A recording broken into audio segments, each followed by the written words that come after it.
mày nó khó khăn chứ mà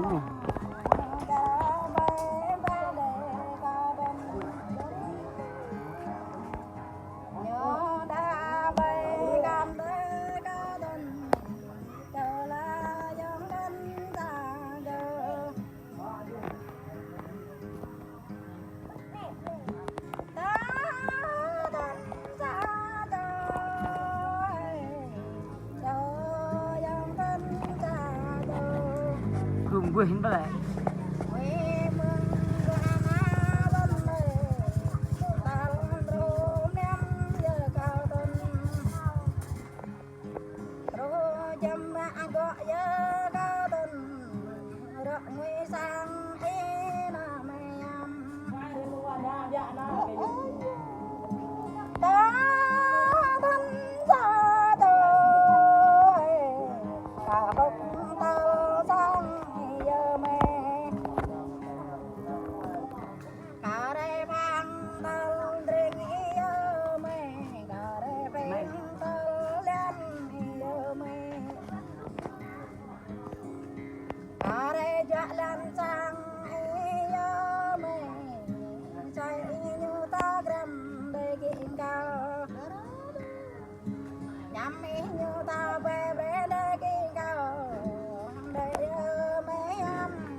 Ta này đơ ngập ra gật ngang bẹ đê tân này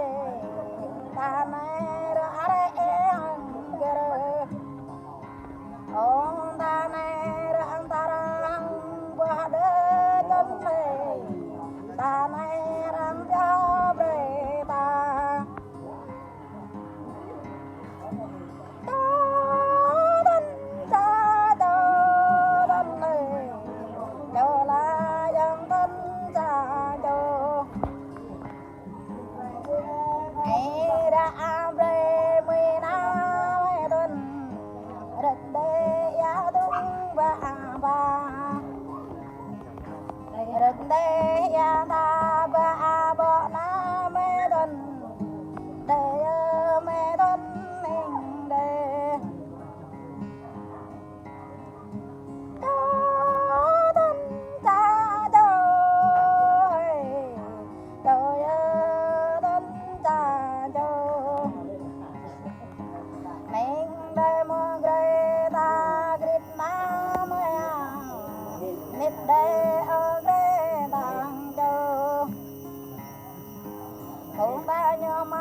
Gặp lại gia linh rai du đến tân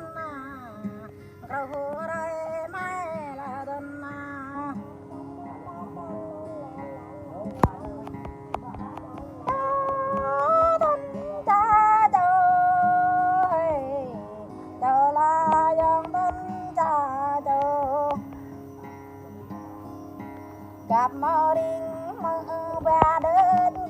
tuần gặp lần lá mưa đê đất tuần gặp nàng ghé mưa bị đến cao tuần bà có chạy chúng ra đây là tuần ta có chạy chúng quanh đây là tuần vẫn đã cha xa đây cả tuần đã thân xa chờ hay chờ là thân xa chờ là mô nụ đi ta nhớ thân ngã ngã ngăn đây ta này ôn say ca bộ drem ở cây nhằm ca bộ bé ở cây ôi ya ca bộ bé ở cây say ca bộ ta mình